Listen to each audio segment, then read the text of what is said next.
অবস্থা দেখুন, এতক্ষণ ক্লিয়ার ছিল।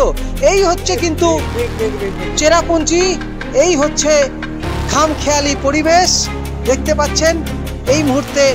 এই খামখেয়ালিপনা, মেঘগুলো কিরকম ঘুরছে চারপাশে এবং এই পাহাড়ের গা দিয়ে জল কিভাবে ঝরে পড়ছে নিচের থেকে। দুর্দান্ত পরিবেশ, মনোরম পরিবেশ। এবং এখানে দেখুন আরেকটু এগিয়ে এসে, নমস্কার বন্ধুরা, গৌতমের সাথেই চ্যানেলে স্বাগত জানাই। চলে এসেছি আবার আপনাদের সামনে। এই মুহূর্তে আপনারা সবাই জানেন নর্থ ইস্ট ইন্ডিয়া ভ্রমণ করছি পরিভ্রমণের সাথে। এখন আমরা রয়েছি এই মেঘালয় রাজ্যের চেরাপুঞ্জি এই শহরা ওয়েলকাম ইকো পার্ক নংথিমায়। আমরা এখন সেভেন সিস্টার ফলস দেখব। এই মুহূর্তে জানি না কীরকম মেঘ তো রয়েছে, কতটা ভালো আপনাদের সামনে তুলে ধরতে পারবো। চলুন একবার গিয়ে দেখা যাক। দেখছেন গৌতমের সাথে এখন রয়েছি ইকো পার্ক, এবং ইকো পার্কে দোকান লাগিয়ে রয়েছেন। यहाँ में नदी पहाड़ ऐसा। अच्छा अच्छा, सेवन सिस्टर यहाँ से दिखा जाएगा? यहाँ से दिखा नहीं, उस तरफ जाएंगे।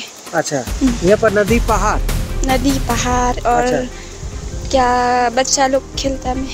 अच्छा, তো বন্ধুরা চলুন নদী পাহাড় দেখা যাবে এই ইকো পার্ক থেকে। চলুন একবার ভিউটা আপনাদের সামনে তুলে ধরার চেষ্টা করছি। ক্যামেরায় রয়েছে সৌভিক নাথ। চলুন এখানে এই মুহূর্তে আমরা ভিউতে চলে এসেছি। এখানেও দেখুন মেঘগুলো কীভাবে আসছে, মেঘগুলো হাওয়ার মাধ্যমে কীভাবে ঢেকে দিচ্ছে। এখন অবধি কিন্তু ক্লিয়ার ছিল, আর মেঘগুলো কীভাবে আসছে দৌড়ে দেখুন। হাতের সামনে মেঘ কীভাবে আসছে দেখুন, দেখুন কী ওয়েদার। পুরো কিন্তু মেঘ ঝড়ের গতিতে মেঘ ছুটে এলো। দেখতে পাচ্ছেন কিচ্ছু দেখা যাচ্ছে না চারিদিকে, ওয়েদার দেখুন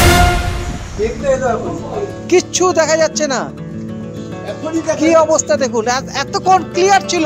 এই হচ্ছে কিন্তু চেরাপুঞ্জি, এই হচ্ছে খামখেয়ালি পরিবেশ দেখতে পাচ্ছেন এই মুহূর্তে। এই খামখেয়ালিপনা, এই মেঘের খামখেয়ালিপনা এই মুহূর্তে আপনাদের সামনে তুলে ধরছি। দেখছেন গৌতমের সাথে এক্সক্লুসিভ ভিডিও। এই মাত্র কিন্তু ক্লিয়ার, নিট অ্যান্ড ক্লিন ছিল। এতক্ষণ অবধি আপনাদের ইন্টারভিউ দেখালাম, কিন্তু এখন দেখুন আর কিচ্ছু দেখা যাচ্ছে না। পুরো ভিডিও কিন্তু আপনারা দেখতেই পেলেন ক্যামেরার মাধ্যমে গৌতমের সাথে। দেখুন এই মুহূর্তে কিচ্ছু আর দেখা যাচ্ছে না। এটাই হচ্ছে প্রকৃতির খামখেয়ালি, এবং চারিদিকে দেখুন কি অবস্থা, পুরো কিন্তু মেঘে ঢেকে নিল। দেখুন কি অবস্থা চারিদিকে।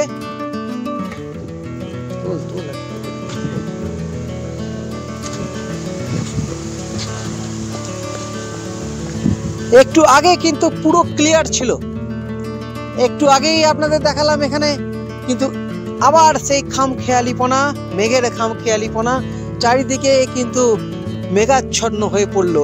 চলুন আমরা নিচে গিয়ে দেখব আর কি ভালো ভিউ রয়েছে। চোখ রাখুন গৌতমের সাথে। দেখতে পাচ্ছেন নদী বয়ে চলেছে আপন গতিতে।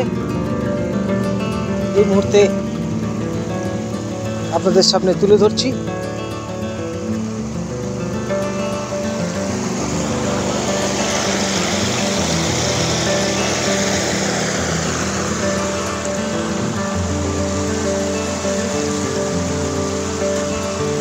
বন্ধুরা আপনারা এখন দেখছেন ইকো পার্ক। এই মুহূর্তে দেখতে পাচ্ছেন সাঁকোর মধ্যে দাঁড়িয়ে রয়েছি, নিচে নদী বয়ে চলেছে। এক অপূর্ব দৃশ্য, প্রাকৃতিক সৌন্দর্য আপনাদের সামনে তুলে ধরছি। দেখতে পাচ্ছেন এখানে কিন্তু নদী রয়েছে, আর একটু আগে আপনাদের যে ভিডিও প্রথমেই দেখালাম যে মেঘ কিভাবে গতিতে ছুটে আসছে সেই মুহূর্তের ছবি, এবং আপনাদের সামনে তুলে ধরছি। এই যে দেখতে পাচ্ছেন এই নদী বয়ে চলেছে আপন গতিতে, এবং এখানে সেলফি জোন রীতিমতো। এই পরিভ্রমণের সাথে যারা এসেছেন তারা কিন্তু সেলফি করতে ব্যস্ত। কি বলবেন ম্যাডাম, একটুখানি ডিস্টার্ব করলাম, এই মুহূর্তে বলুন। খুব সুন্দর ওয়েদার, কিন্তু মনটা একটু খারাপ, কারণ এই মেঘের জন্য আমরা কিচ্ছু দেখতে পাচ্ছি না। তাহলে ওয়েদার খুব সুন্দর। কিন্তু মেঘের জন্য কিছুই দেখা যাচ্ছে না, পুরোটা মেঘে ঢেকে গেছে। ওটাও দেখতে ভালো লাগছে, এমন না যে ভালো লাগছে না, ওটাও ভালো লাগছে, কিন্তু এই ফলস গুলো দেখতে পাচ্ছি না, এটার জন্য একটু মনটা খারাপ। তো ভালো লাগছে, একদমই ন্যাচারাল বিউটি। এখানে দাদা এখন ক্যামেরা করার জন্য ব্যস্ত বৌদির, তো কি বলবেন এই মুহূর্তে? ওই মন খুবই খারাপ। হ্যাঁ। ঠিক আছে, মেঘের জন্য আমরা ঠিক মতো দেখতেও পাচ্ছি না। হ্যাঁ। ঠিক আছে, তবে এটা মেনে নিতে হবে, প্রকৃতির কাছে তো আমাদের কিছু করার নেই। এইভাবেই আমাদেরকে এনজয় করতে হবে। তো বন্ধুরা, আমরা এই মুহূর্তে কাকু কি বলবেন? সব ঠিক আছে, খুব সব সুন্দর। ঠিক। হ্যাঁ, যখন এসছি তখন ঘুরে কি যাবো, দেখেই যাবো যেটুকু দেখা যায়। বন্ধুরা, এখানে দেখুন বিভিন্ন রকম টবের মধ্যে বিভিন্ন রকম ফুল রয়েছে এবং গাছ রয়েছে ছোট ছোট, দুর্দান্ত কিন্তু। এবং এখানে কিন্তু দেখতে পাচ্ছেন বাচ্চাদের জন্য এখানে দেখতে পাচ্ছেন সব কিছু রয়েছে ব্যবস্থা। কুয়াশা নয়, মেঘ আছে।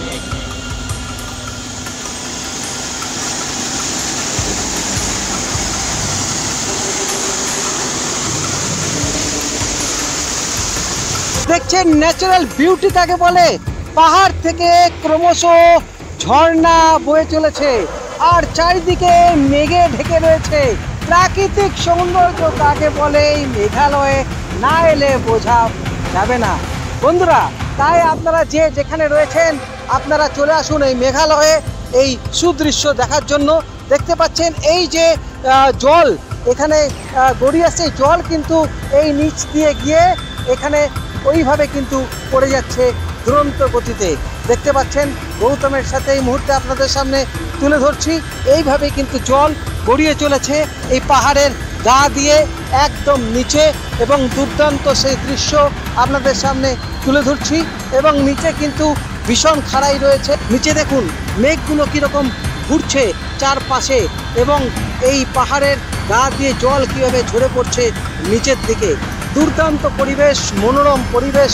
এবং এখানে দেখুন আরেকটু এগিয়ে এসে এখানে কিন্তু এই মুহূর্তে আপনাদের যে প্রাকৃতিক সৌন্দর্য দেখাচ্ছি আরও সুন্দরভাবে এখানে দেখানোর চেষ্টা করছি। এখানে চলে আসুন গৌতমের সাথে এই মুহূর্তে দেখতে পাচ্ছেন কিভাবে দুর্দান্ত সেই সিন, এই সেই সেভেন সিস্টার আমরা সামনে থেকে দেখতে পাচ্ছি। পুরো 7টি ধাপে ধাপে এইভাবে জল ঝর্ণা গড়িয়ে পড়ছে, যা আমরা দূর থেকে দেখতে পাবো। নিচে নেমে আরও সেই সুন্দর দৃশ্য দেখতে পাবো। আমরা এখন রয়েছি টপে, যেখানে ইকো পার্ক, এখান থেকে জল গড়িয়ে পড়ছে নিচে দেখতে পাচ্ছেন। ওখানে একদম আরও নিচে আমি ক্যামেরাম্যান সৌভিকনাথকে দেখানোর জন্য বলবো, এইখানে একদম নিচে যদি দেখি ওইভাবে কিন্তু জল গড়িয়ে পড়ছে আপন বেগে। এবং এইভাবেই কিন্তু সেভেন সিস্টার তৈরি হয়েছে। সেভেন সিস্টার নাম দেওয়ার পিছনে নর্থ ইস্ট ইন্ডিয়ার যেসব রাজ্যগুলো রয়েছে, ত্রিপুরা, আসাম, মেঘালয়, মিজোরাম, নাগাল্যান্ড এবং এই যে 7টি রাজ্য, এই 7টি রাজ্যের নাম অনুসারে এই সেভেন সিস্টার ফলস নাম হয়েছে। তো বন্ধুরা, এই সুন্দর প্রাকৃতিক দৃশ্য আপনাদের সামনে তুলে ধরছি এই ইকো পার্ক থেকে। তো বন্ধুরা, অতি অবশ্যই কিন্তু দেখতে ভুলবেন না গৌতমের সাথে। আজকের মতো এখান থেকে বিদায় নিচ্ছি, আবার আসবো নেক্সট ব্লগে। চোখ রাখুন গৌতমের সাথে। আপনারা ভালো থাকুন, সুস্থ থাকুন, ধন্যবাদ।